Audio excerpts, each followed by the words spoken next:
comfort. The worst of the worst. The cinematic world holding our faces down under its asshole and discharging diarrhea of Niagara proportions all over our faces. And to think, for some of the things on my list, people actually paid for. The imagery that I just gave you is very, very gross. But let me give you 5 things that are much grosser. Because instead of just imagining them, you can actually watch these. This is my bottom 5 worst and least favorite films of 2024.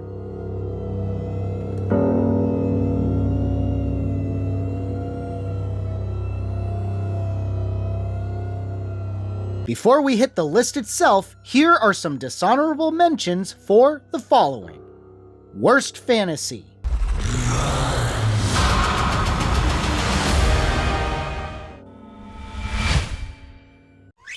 Guess who?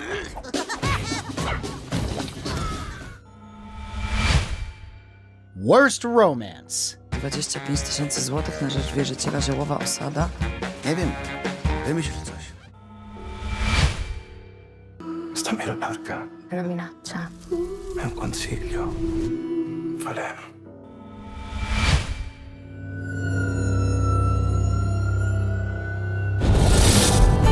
Number 5. Zero to Hero. I almost didn't even bother putting this on my list. I mean, it's a Netflix rom-com. They're a dime a dozen. 2 pretty people start off hating each other, but then kind of slowly fall in love. 3rd act breakup, but then they eventually get back together. Just throw in some generic Spanish-speaking country, and that's this movie. But this gets special treatment for one very specific reason. It clearly fancies country music and takes pot shots at rock and metal. Now, shots are fired. There is a legit moment where the protagonist and his buddy throw up the devil horns, getting into their own little conversation. But then dickhead music producer is all like, what is this? What is this? This is childish. It's awful. You motherfucking nobody. You shut your fucking mouth. First off, many genres outside of metal and rock throw up the devil horns. It's been adopted as the universal sign for rock on, which has been used in country music. And as someone who has been to a Keith Urban and Shania Twain concert, I know firsthand that I have seen the devil horns thrown up at those concerts. So get educated on your own genres that you're into. Second, childish? Bro, you better be willing to look Ozzy Osbourne, Rob Halford, and God rest his soul, Ronnie James Dio, that they're being childish. Oh, and if you're really feeling gutsy, you can try and tell the entire rabid metal fan base that they're being childish. You will be laughed at, you will be yelled at, shit will be thrown at you, and your ass will be kicked. And if we're very, very lucky, they'll do it in that order. So shut up! Yeah, that's the only reason this is my number 5. And also, it is legitimately kind of bad. Isso, rapaz, que negócio é esse, rapaz? 2 homens grandes desse, babudo. Isso aqui é o quê? Coisa feia.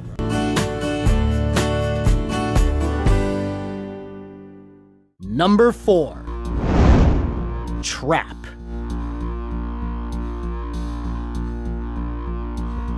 The Shyamalan family just can't seem to sew a good tapestry, can they? If it ain't his daughter making a subpar horror film with Dakota Fanning, M. Night is dragging his singer niece into this thing, and worse, Josh Hartnett. Man, this guy deserves so much better. I can't deny that he can deliver a good performance, and also overacts at times, but the movie in totality is so damn stupid. Like, once pieces start falling into place, it's like, did no one think this script through? There is no central protagonist, as there are several characters that wear that hat, and by the time the credits roll, I wanted to scream. It's not like it's the worst movie that he's ever made. Personally, I think Old is far worse. At least you don't have 6-year-olds being aged up, having sex, having babies, and then fucking dying. Yeah, we avoid that much. This is just a classic case of incompetent storytelling. Trap is still crap. Dad. I'm sorry, Riley, what was that?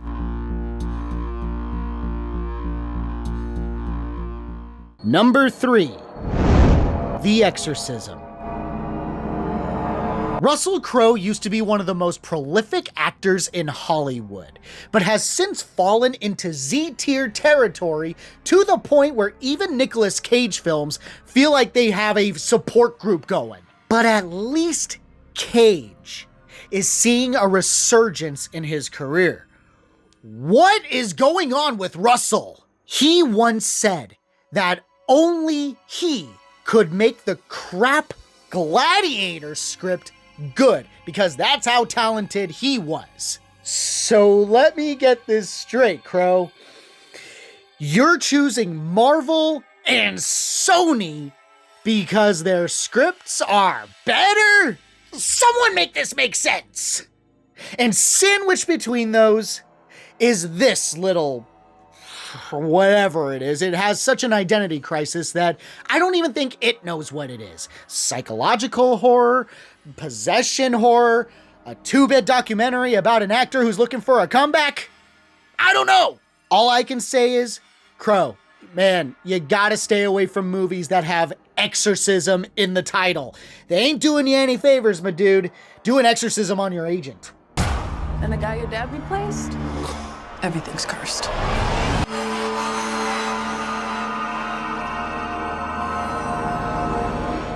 Number 2, The American Society of Magical Negroes.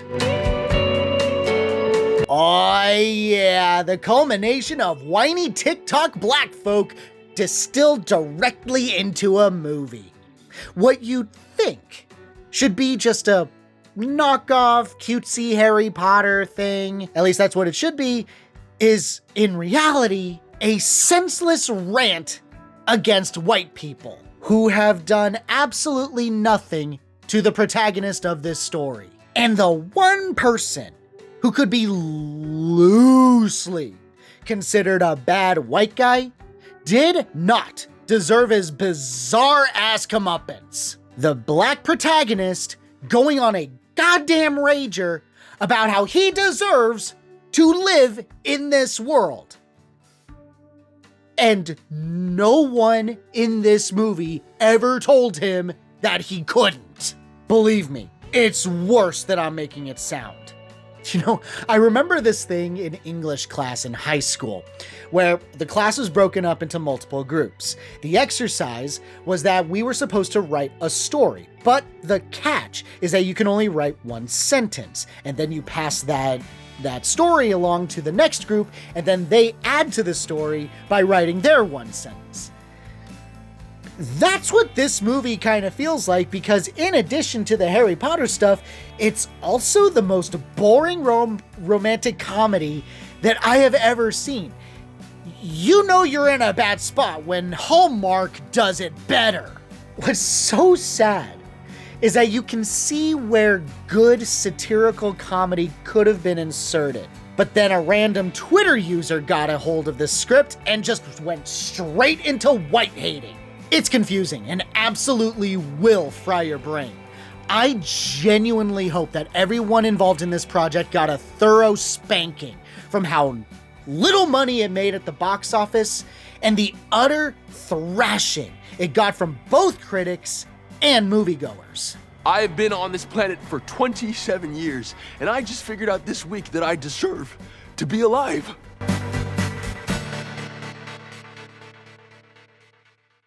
Before we hit the number 1 worst, least favorite film of the year, here are my final dishonorable mentions for worst horror. It's an unspoken rule not to use somebody else's cards.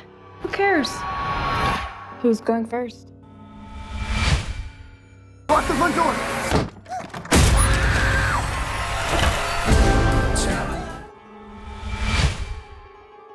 So do you think the human sacrifice is before or after dinner?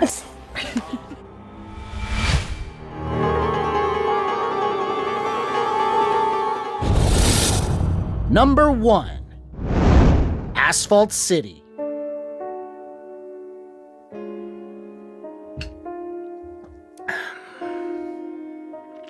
Man.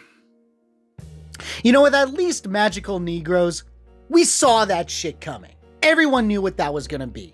We sniffed out that turd a mile away, and most of us ignored it. And those of us that did see it weren't surprised that it was bad, only by how bad it would be. But this took it to a whole new level. I feel like I know what it was trying to do. It's supposed to be this fictionalization of what actual EMTs, ambulance drivers, and paramedics and the like actually go through, at least in terms of the most fucked up shit that has been documented. Here's what pushed it over the line for me. It depicts said paramedics as sociopathic, homicidal douchebags. One of the characters literally says it's like playing God, choosing who can live or die. Sean Penn's character needlessly tries to kill a baby, a newborn baby no less. Oh, but he's a loving father to a daughter he barely sees. Oh my God, thank fuck that Penn would later on do Daddy-O. Such a better film. Check it out if you haven't seen it. Ty Sheridan is depicted as a verbally abusive sex addict. Oh, but he's trying to study and make something of himself. It's like, dude, what am I supposed to invest in? Are you telling me that all paramedics are like this? Do they just all shove the corpses of dead dogs in their colleagues' lockers at work and not face consequences for it?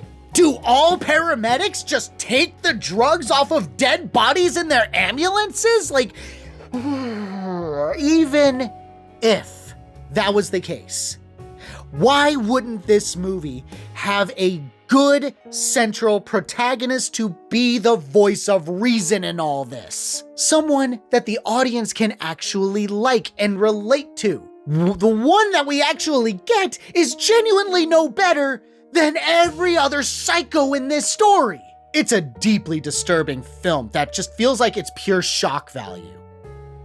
I wanted to walk out of this so badly, but I had to sit there and watch it so you wouldn't have to. When these doors close, we're not pawns anymore. We're not even kings. We're gods.